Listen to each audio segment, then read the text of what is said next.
July, 1916. Western Front. The ground is trembling beneath us, again. A low, rolling shudder, like the earth itself is groaning under the weight of the guns. I press my shoulder deeper into the trench wall, cold mud soaking through my tunic, and try to ignore the metallic taste of fear creeping up the back of my throat. It's almost time. Somewhere down the line, a machine gun coughs to life, short and sharp. The sound slices through the smoke-filled air like a warning. The men around me freeze, eyes narrowing, jaws clenching. Even after months at the front, no one ever gets used to this moment, the minute before you go over the top. Next to me, Private Wilkins is quietly muttering to himself. A prayer. Or maybe a curse. Hard to tell with his teeth chattering like that. I check my rifle. Again. Then again. Habit more than necessity. The order hasn't been given yet, but every man in the trench can feel it tightening around us like a noose. The platoon sergeant moves along the line, tapping helmets, giving thin, forced smiles. Steady, lads. His voice cracks anyway. A shell whistles overhead. Too close. It slams into the rear trenches behind us with a wet, concussive thud. Dirt rains down. Someone screams. I swallow hard. A runner stumbles into our section, breathless, face smeared with soot. 5 minutes, he shouts. Then he sprints away, slipping in the sludge but never stopping. 5 minutes. That's all. I glance toward the parapet. The ladder. The sandbags. The razor-edge silhouette of no man's land beyond. It looks calm from down here. Quiet, even. A lie carved in darkness. The man on my left, Corporal Harding, a Londoner with a crooked smile, leans toward me. First time over, Yank, he whispers. I nod. He chuckles once. Then his smile fades. Keep low. And when you hear Jerry Spandau start singing, don't freeze. Move. Always move. Before I can answer, another barrage rolls in. This one is heavier, German artillery, closer than it should be. The trench shudders violently. Sandbags burst. We duck instinctively, hands over heads, hearts pounding. For a moment, everything goes silent. Then, crack, crack, crack, crack. A German milligram 08 opens up across the wire. Bright blue traces streak through the smoke like angry fireflies. Somebody whispers, God help us. The lieutenant appears, trench coat flapping, pistol in hand. His face is pale but set with the kind of determination only officers and madmen seem to possess. 1 minute, he yells. My stomach drops. Before we continue, drop a comment below and tell us, where in the world are you watching this from? Let's see how far this story reaches. The whistle is going to blow any second now. The moment every soldier dreads. The moment that changes a man forever. I place my boot on the first rung of the ladder. I take a breath. And then, the whistle begins to rise. The world didn't wake up one morning and decide to destroy itself. It slid, inch by inch, treaty by treaty, gunshot by gunshot, into a war so vast that no one alive in 1914 had the imagination to predict what it would become. But by the time Arthur Guy Empey stepped off the transport ship in England in late 1915, the world had already changed forever. Maps were bleeding. Empires were cracking. And a generation of young men had been swallowed whole by the trenches stretching from the North Sea to Switzerland. The newspapers back home called it the Great War. The men in the mud had other names for it. Hell. The meat grinder. The show. And it all started with a single spark. The assassination of Archduke Franz Ferdinand in June 1914. One moment. One bullet. One angry Serbian nationalist. And suddenly the entire network of alliances, Germany with Austria-Hungary, France with Russia, Britain balancing both, activated like a trap.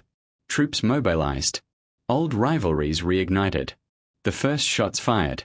Europe was locked into a war it couldn't stop. When Britain entered the war in August 1914, the streets filled with cheering crowds. By Christmas, those cheers had quieted into something closer to dread. Because the British Expeditionary Force, the old Contemptibles, had seen what modern weapons could do when combined with old tactics. Rifles that fired 10 rounds in the time it took a man to breathe.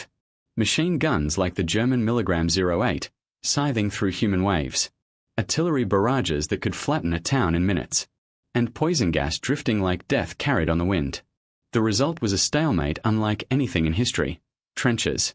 hundreds of miles of them. Rats, lice, filth, and fear shaping every hour of a soldier's life. This is the world that Empey, an American, volunteered to enter. Back in the United States, Empey had been a New York police officer.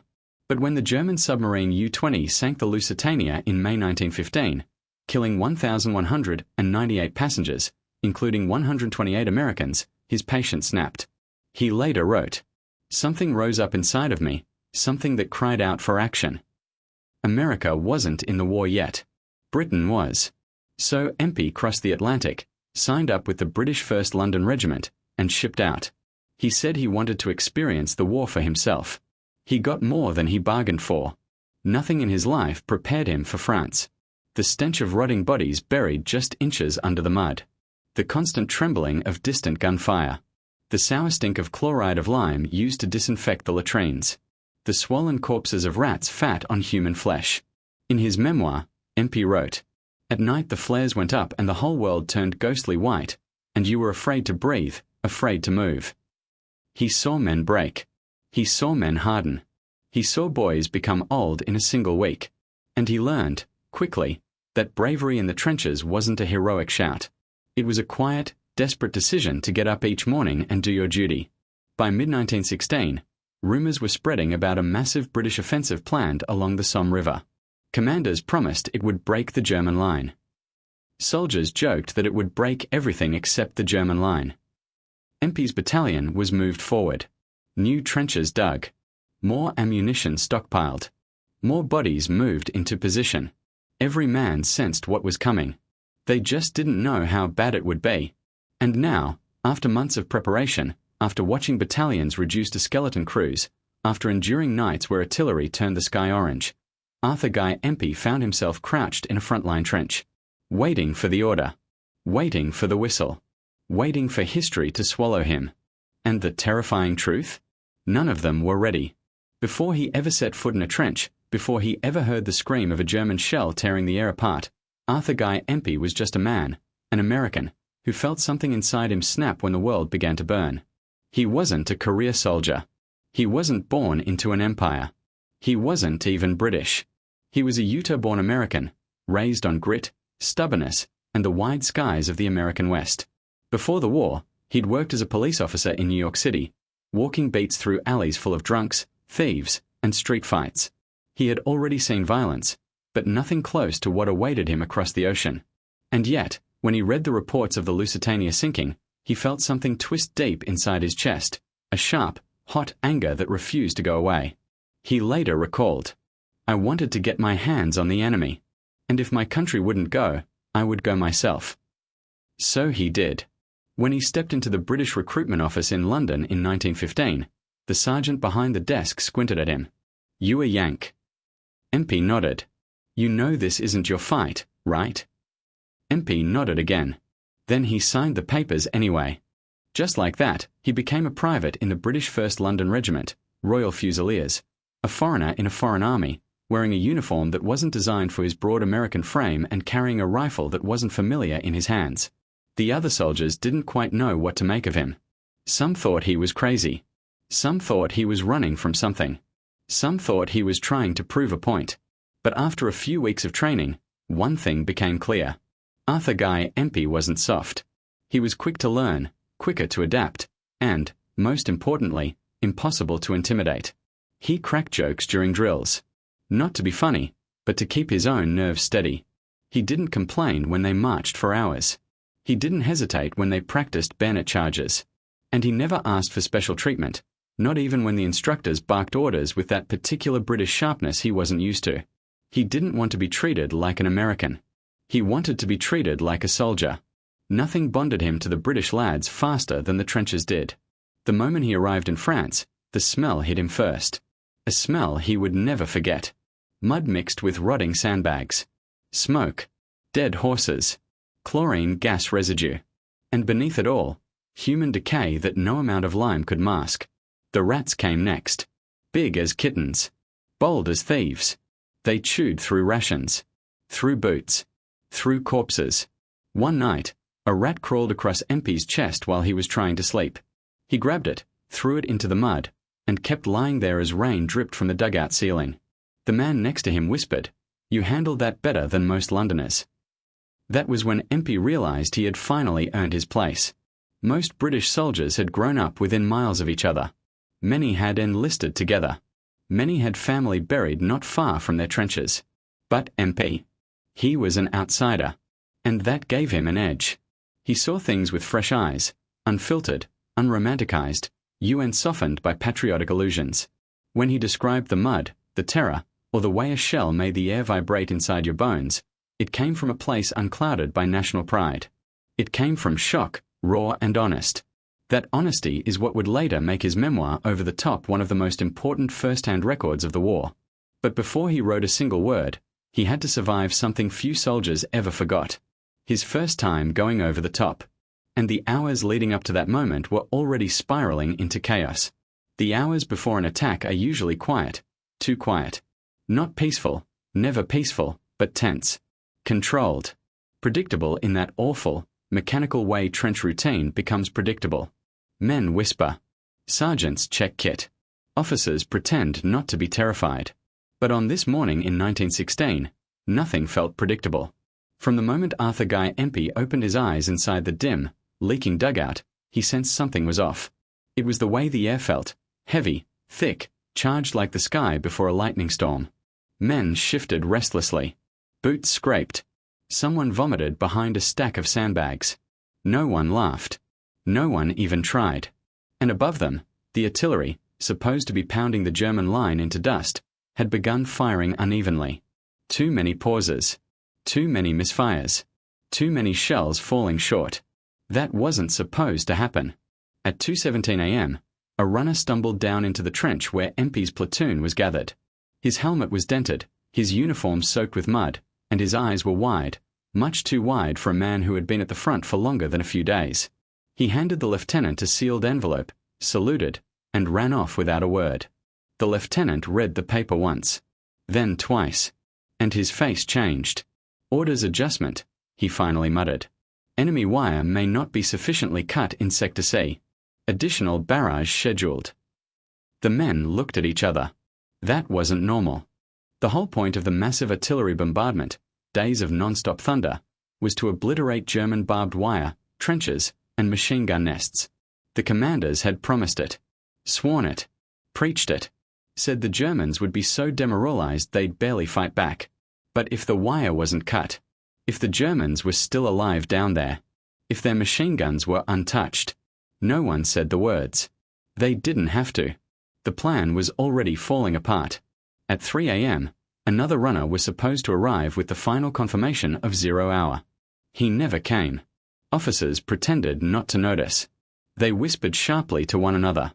One pointed toward the communication trench. Another looked at his pocket watch every 30 seconds. Empey watched the lieutenant's jaw tightening, the way his hand trembled when he wiped rain off his map case.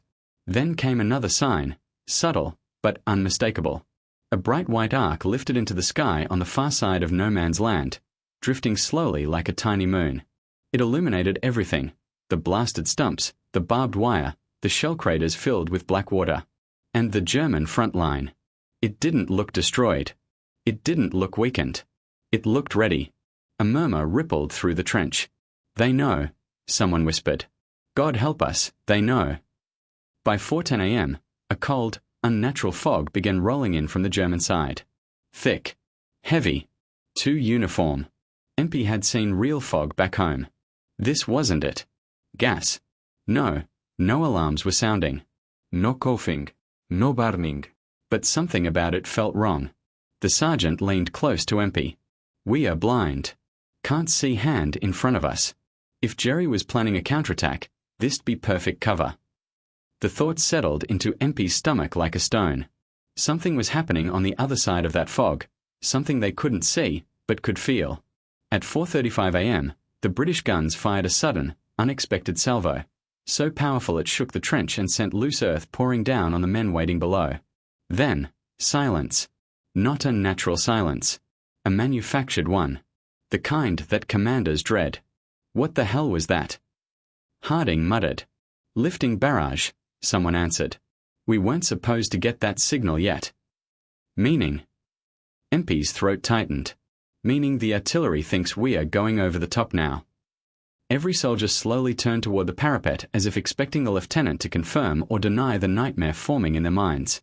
But the lieutenant looked just as lost. He checked his watch. He checked the order sheet.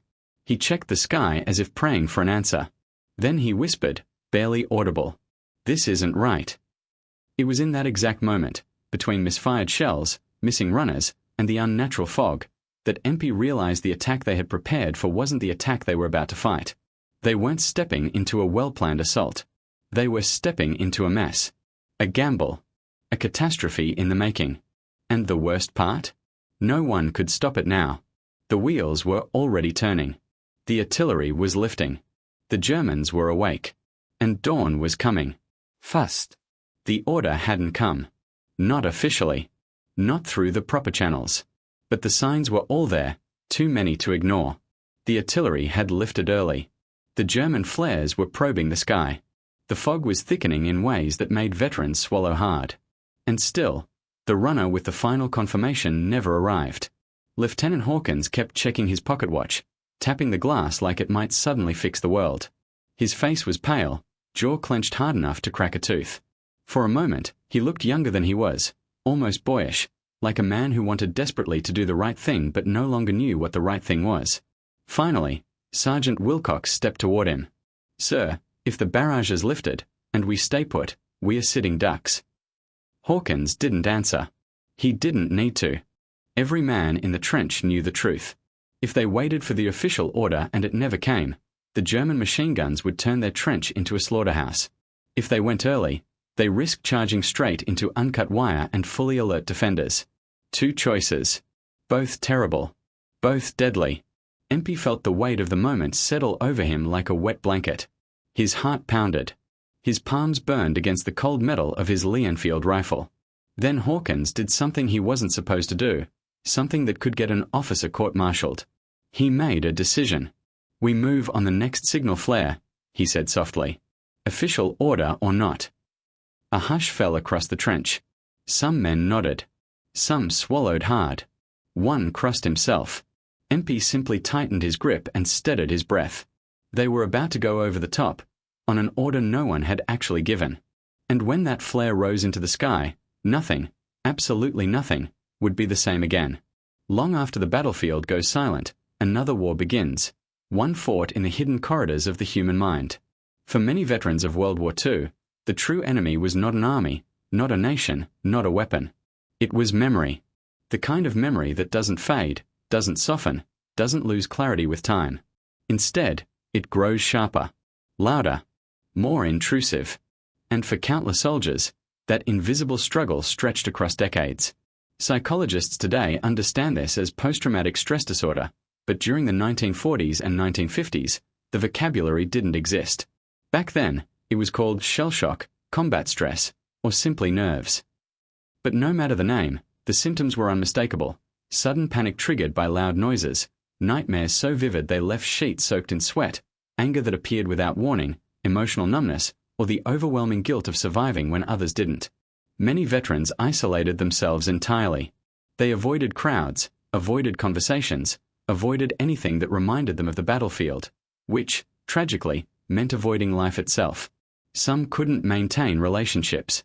Others struggled with alcohol because it dulled the guilt and slowed the images flickering behind their eyelids. And a heartbreaking number never found the strength to talk about what haunted them. But PTSD did not only affect soldiers. It shaped entire families. Wives learned how to step quietly around closed doors. Children grew up sensing the tension in their father's silence. Communities formed support groups long before mental health awareness became part of public language. Everyone understood something was wrong. They just didn't know how to name it. For many veterans, this psychological war lasted far longer than the one waged overseas. And for some, it never ended. While the world celebrated victory and the return of its heroes, an unspoken truth settled quietly inside millions of homes. The war had not ended at the doorstep. Families across the globe became the frontline caretakers of men and women who had returned physically intact but emotionally shattered. And unlike governments or armies, families had no training, no resources, and no understanding of what they were witnessing. Wives were often the first to notice the changes. The man who had left with laughter in his voice returned with a distant, unsettled stare. He woke up drenched in sweat, breathless, reaching for a weapon that wasn't there. Sometimes he shivered in silence. Other times he erupted in anger that shocked even himself. And yet, many wives kept these struggles private, choosing compassion over complaint, fearing that speaking out might be viewed as disloyalty. Children, too young to understand trauma, learned to adapt to the emotional turbulence of the household. They memorized their father's triggers long before the word existed. Avoid startling him, don't slam doors, don't ask about the war. Some grew up believing their father's coldness was personal. Only later in life did they realize it wasn't rejection, it was survival. Extended families played their part as well. Parents and siblings welcomed veterans home with pride, unaware that behind the smiles lay a storm waiting for release. Some families encouraged silence, insisting that the war was over and should be forgotten. Others pushed for emotional confession, hoping vulnerability might heal. Neither approach worked. Trauma does not obey willpower or family expectations. Still, through trial and error, through patience and heartbreak, families became the invisible support system that kept countless veterans alive. They held the fragments together. They carried the weight. And while history books name the battles fought overseas, it is in these quiet living rooms, sleepless bedrooms, and trembling embraces that the real aftershocks of war played out. For many veterans, captivity did not end when prison gates opened. Across Europe and the Pacific, soldiers and civilians who endured imprisonment or concentration camps carried scars deeper than any visible wound. The human body can be freed, but the mind remembers. And those memories, starvation, cruelty, humiliation, the constant fear of death, became lifelong companions they never asked for. Former POWs often described a strange duality, the relief of survival mixed with the unbearable weight of what survival cost. The beatings, the interrogations, the smell of damp concrete, the cries of fellow prisoners, these experiences etched themselves permanently into mental landscapes. Some POWs returned home so physically weakened that even standing upright felt impossible. Others seemed outwardly recovered but were haunted by flashbacks triggered by the most innocent things: the clanging of metal, the flicker of a dim light, even the act of closing a door. And yet, many never spoke a word about their experiences. Not because they forgot, but because they remembered too much. For them, silence was not denial, it was self-preservation. To speak about the camps risked reliving them. To describe cruelty required acknowledging the parts of themselves that broke under pressure, or the unthinkable choices they were forced to make. Families of former prisoners noticed the lingering toll. Some men refused to sleep indoors with locked doors. Others stored food compulsively, unable to shake the memory of ration bowls that never filled. Nightmares were common, but more devastating were the nights without dreams, nights where they lay awake, staring into the dark with the same expression they wore behind the wire. Still, their survival stands as a testament to human resilience. Though the world rarely saw the full extent of their suffering, these individuals carried forward a powerful truth: that liberation does not erase trauma, and that freedom from a cage does not immediately free the mind from the past. War does not only break soldiers, it breaks societies. Civilians, women, children, the elderly, found themselves caught between armies, ideologies, and impossible choices. Their trauma was different from that of soldiers, but no less devastating. And unlike veterans, civilians had no medals, no parades, and often no recognition for the horrors they experienced. In cities reduced to rubble, civilians lived in constant uncertainty. One moment, a street felt safe. The next, it vanished under artillery fire. Families fled burning homes carrying nothing but the clothes on their backs. Children learned to distinguish the hum of distant aircraft from the whistling of falling bombs. Mothers shielded infants under stairwells, praying their voices wouldn't cry out at the wrong moment. Fathers scavenged, anything, anywhere, to keep their families alive. For many, the trauma came not from a single event but from months or years of relentless survival. Hunger carved itself into their memories just as sharply as explosions did. The absence of loved ones, missing, conscripted, or killed, created wounds that time could not fully close. Even after liberation, the silence of an empty chair at the dinner table spoke louder than any gunfire. Children carried some of the heaviest psychological burdens. Too young to understand war, yet old enough to feel every shockwave, they grew up with fears they could not explain. Some developed lifelong anxieties. Others learned to suppress their emotions entirely, becoming adults who struggled with intimacy, trust, and stability. Trauma, when unaddressed, becomes generational. Entire towns had to rebuild not only their homes but their identities. Community leaders organized gatherings to restore morale. Churches, mosques, and temples offered comfort where governments could not. But healing was uneven. Some civilians rebuilt with astonishing resilience. Others carried invisible fractures for the rest of their lives. In many ways, the civilian experience became the forgotten battlefield, one without trenches, uniforms, or victory ceremonies, yet marked by wounds every bit as deep. War changed them, even if history did not always record their names. For many soldiers returning home, the war did not end when the guns fell silent. It followed them, into their bedrooms, into their marriages, into their dreams. Yet despite the nightmares, the panic attacks, the sudden bursts of anger they couldn't explain, most veterans kept one thing consistent: silence. Part of that silence came from stigma. In the early and mid-20th century, psychological suffering wasn't viewed as an injury. To many communities, shell shock meant weakness. Men were expected to return from battle, shake off the horrors, and pick up life exactly where they left it. So they learned to hide the tremors in their hands. They learned to laugh at loud noises, even when their hearts exploded in their chests. They learned to smile at family dinners, even as they counted exits and choke points out of habit. Some soldiers stayed silent because they wanted to protect their families. How do you describe the sound of a friend screaming for his mother in the mud, or the sight of someone you played cards with at breakfast suddenly gone by noon? How do you explain the guilt of surviving when better men didn't? These were stories they believed would burden their children, or worse, make them fear the father or husband they loved. Others chose silence because revisiting the memories felt like reopening a wound that never healed.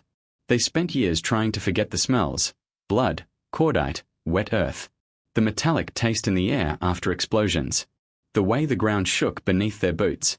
To speak about it, even decades later, risked pulling them back into a place they fought desperately to escape.